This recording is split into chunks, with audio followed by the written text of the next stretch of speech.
Hello, we're back again for our presentation now of Shrestha. As said before, she's experienced in team building, in setting up human resource strategy. So I'm quite looking forward to learn from you, Shrestha. So from your experience and your presentation about the future of the human resource functions. So the stage is yours, and looking forward. And after your presentation, we might have a couple of questions, and looking forward to your insights.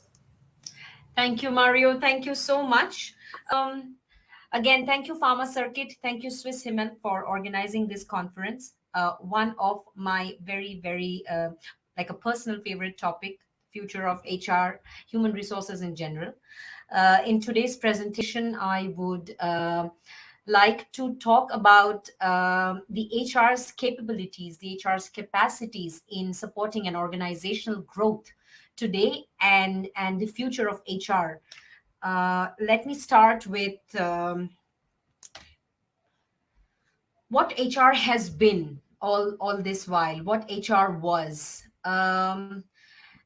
Conventionally, HR has been involved in recruitment, onboarding, administrative activities, appraisals, uh, giving you feedbacks, and overall, human resources until a long period of time were absolutely focused. From the company's approach, like they knew the company's vision, and they were a very company focused team. As much as all the human resources professionals were trained and had the capacity, they were not really getting the time to innovate at workplace. Innovation was only left to the technology or innovation teams. HRs were not considered as an innovating team. It was a very recurring, ongoing process. But this has definitely changed in these years. And what I would definitely emphasize on is how it is going to change in the next 3 to 5 years. And this is not just my thought process. This is something that I have gathered with a good amount of research across larger as well as startup organizations. So let me start with what HR works on now. And before I start this topic, I would like to talk about a point that Ashish mentioned during his presentation. I actually made a note of that point because it really aligns with my research, really aligns with the HR today. Ashish spoke about a pillar called development. When he said development, he meant employee development. And he spoke about how employee development also makes an employee feel that he or she is engaged. So leads to employee engagement and organizational growth. He also said that when an employee is a part of the organizational growth, he also feels that he or she is a part of also growing. They are also growing professionally. So organizational growth also directly is proportional to personal growth. uh, Today's HR, human resources in general in an organization, I'm specifically talking about organizational human resources and not just a recruitment company, recruitment industry, recruitment agency. The key focus of today's HR teams is employee engagement and talent retention. How do you create an environment where every employee feels engaged? um, this game has also changed in the past few years, and specifically when the pandemic kicked in, the entire thought process at work has absolutely changed. Every employee today, nobody wants to be a floating resource. Everyone wants to be involved, wants to be engaged, wants to be respected, wants to develop, wants to grow. For HRs, there has been a big change of thought. Earlier, a new hire, a new recruitment, a new employee, a new candidate was always considered cost. in today's times, we have realized, companies have realized, and thanks to larger organizations like a Google or a Facebook, or even smaller, tinier startup organizations, which have started emphasizing on how employees are investments and they are not costs. How employees, in the long run, define a company, define an organization, and they are not just cost whose whose annual salary or whose monthly salary is an incurred cost for the organization. So in order to ensure that you get excellent returns on this investment, the entire process of employee development, knowledge base creation, and hence talent retention has become a key driver of the human resources teams.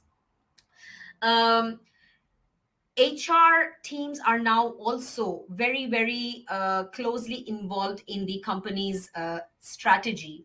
Probably they have always been, but in today's world, they are involved and they are visibly involved.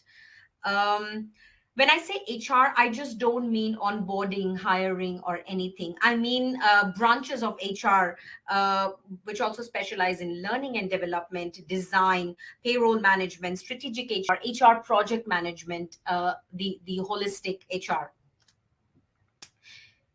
This slide, I made this slide specifically talking about, because I wanted to talk about human resources in the post-pandemic world, or the during the pandemic times. In the past 2 years, every organization has seen a very good amount of change in the work environment. In these times, human resource teams have become champion coaches. When I say champion coaches, I mean two different things. I mean, they have become champions in coaching, and they have also coached champions. And I say this because during these 2 years, employees and organizations have seen various ups and downs. Employees have seen changes in their professional as well as personal lives. Unfortunately, a lot of people have lost family members, have not had that promotion that was coming their way, have lost their jobs, have I don't know, have had their children fighting at home, have had their spouses going through some stress, and the overall mental situation has not been very good everywhere.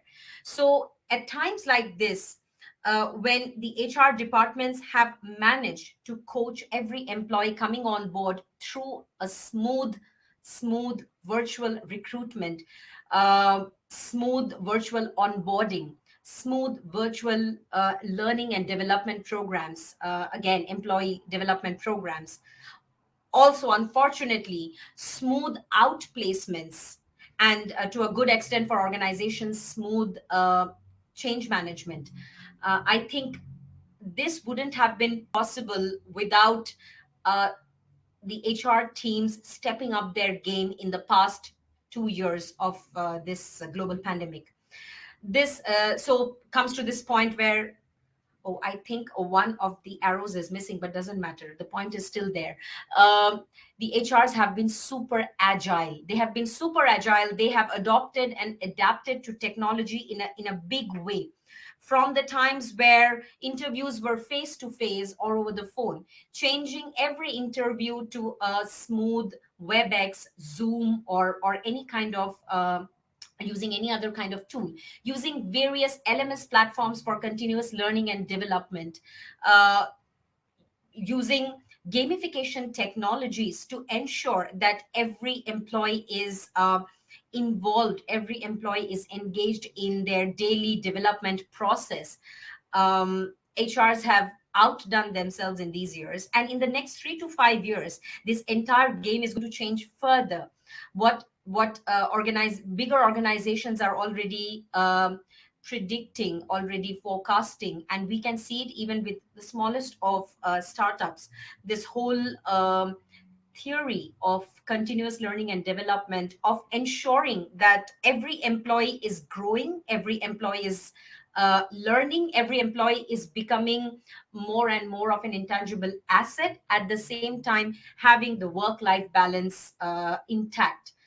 Uh, During these times where many people went through different kind of crisis, I think mental health has become a key concern in most of the organizations. As we read various reports through, on the social media, on online platforms, we've realized that mental health is something that every organization is now concentrating on.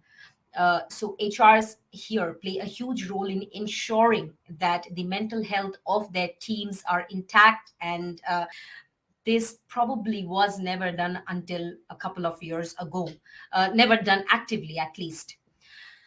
Now, I would like to emphasize on the point candidate and employee experience, candidate turned employee, basically employee experience.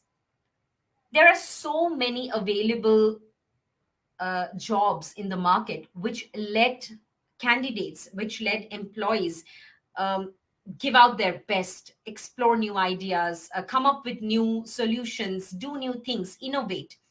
And today, every candidate available in the market comes with a huge set of skill sets. So nobody wants to be a floating resource again. So it is very important that the whole employee experience in an organization is made beautiful. It is made worth the experience. And this is where specifically the operational teams, the learning and development teams play a huge part in using various technologies. I spoke about gamification, which is just one. I mean, just one of the technologies. There's micro learning, there is personalized learning, there is personalized badges with every learning, there is creating virtual healthy competition with employees, there is defining learning goals for every employee. So these are the things that are being done at an organizational level now, and being done in a very aggressive way. Why I made a little star here with continuous learning and development is because I believe continuous learning and development is the star of the show. At the end of the day, every step that the human resources takes, it is only through continuous learning and development that this can be implemented across teams, implemented across employees, and could be used in the long run for an organizational growth. Now, I would like to talk a little bit about the recruitment industry. I myself have spent a good amount of time working in the recruitment industry. I have spent a good amount of time working internally, in hiring, onboarding, training, but also in the recruitment industry. And I believe that the recruitment game has also changed in the past few years. Again, this is post-pandemic that the recruitment industry also changed its thought process. And in the next 3 to 5 years, there is going to be immense amount of technology that is going to get incorporated in the daily recruitment activities.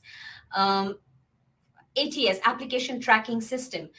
We've always had an ATS working in the recruitment industry, but I think it's about time. And I see online there are so many new ATS systems available, platforms, ATS tools available in the market, which are absolutely tech savvy, which help you, which already help you finding the right candidates without you looking for it. So predictive analysis, AI driven recruitment. This has been a hot area of interest for the recruitment industry for a while. And as somebody who comes from the industry, I have been reading about this for a long time. um, AI driven recruitment is here, and it is going to be here forever, is what we think. uh, predicting candidates for roles, predicting roles for candidates, finding passive candidates, tapping the passive candidates who are there in the market but who are probably not actively looking for jobs. If candidates were all available in the market, and if they could be hired easily, they could be found easily, I believe the recruitment industry wouldn't be, let's say, needed at all time points. This is a unique trait that recruitment industry has of tapping and finding those candidates who are hidden but who are excellent. So I think AI driven recruitment will be absolutely the next big thing in tapping passive candidates. um, Using virtual reality, this is something very interesting that I came across while my research for this specific slide.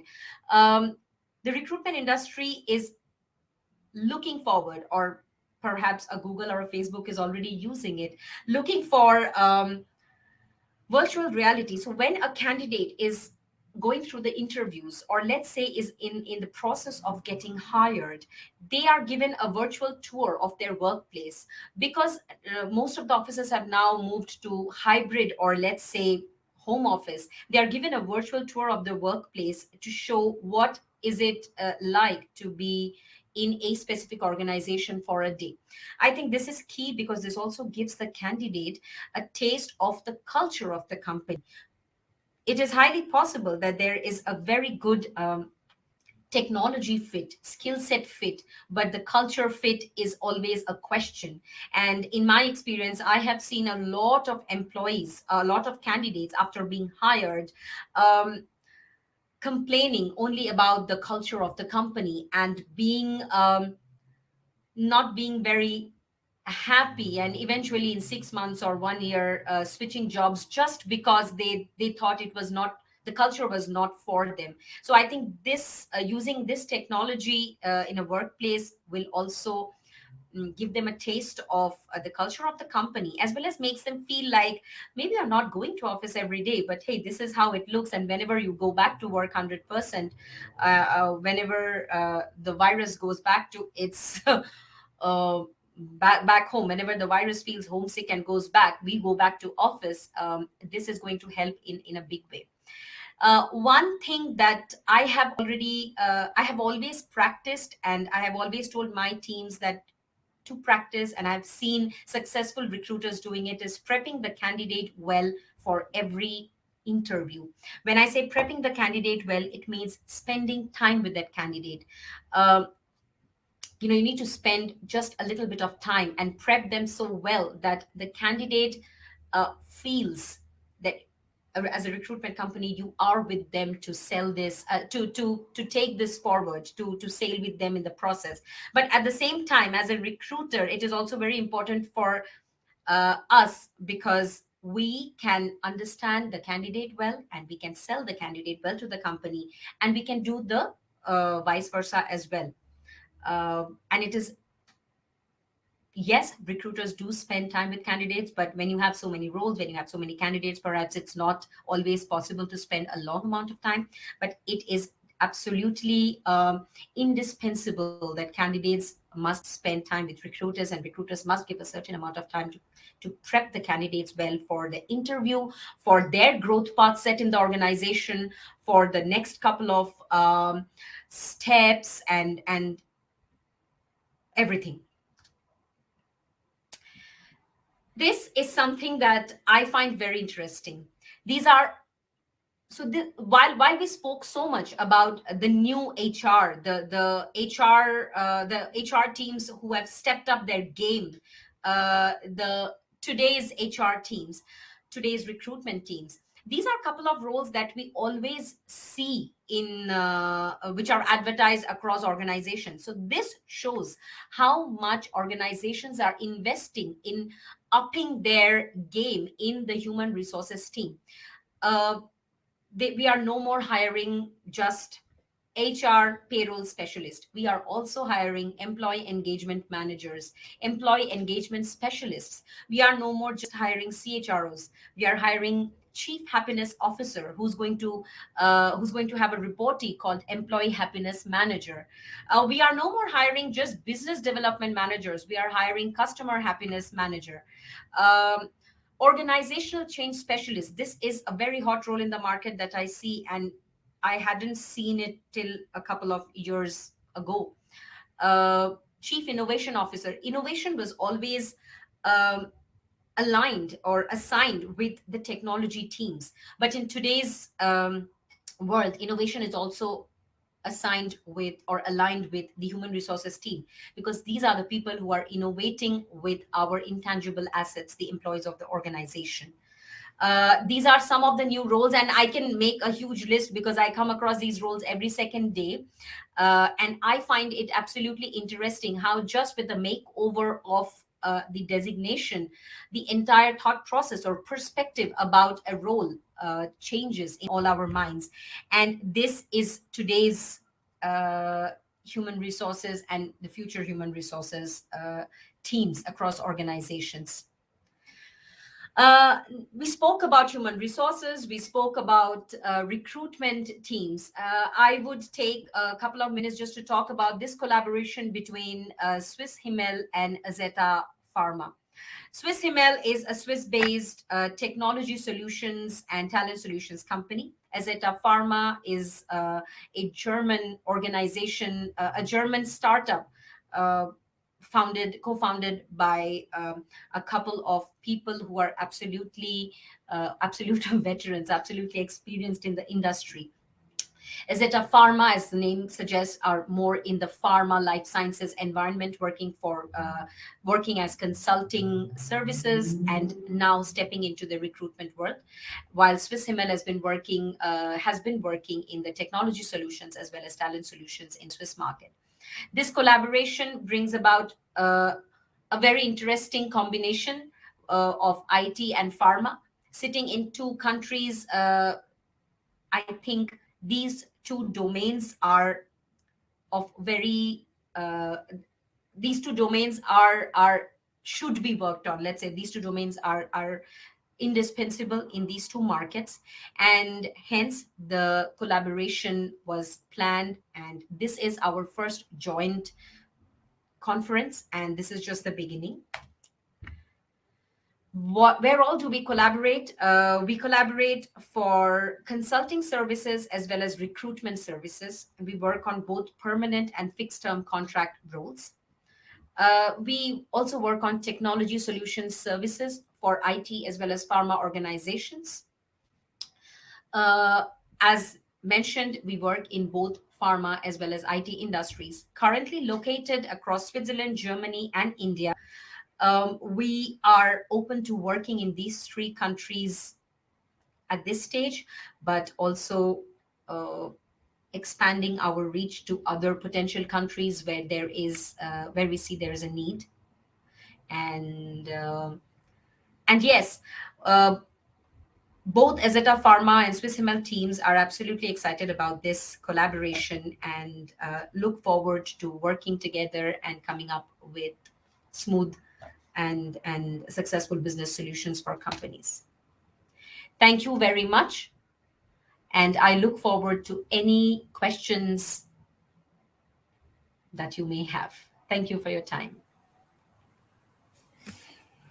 Thank you, Shrestha, for your nice presentation. Very, very interesting. Thank you, Martin. I think there's a lot of changes ongoing. I would be curious. So we had a question from the audience. How do you see part-time roles becoming more relevant currently? I personally think, and when I say personally, I also mean personally, because part-time roles are definitely becoming more and more relevant.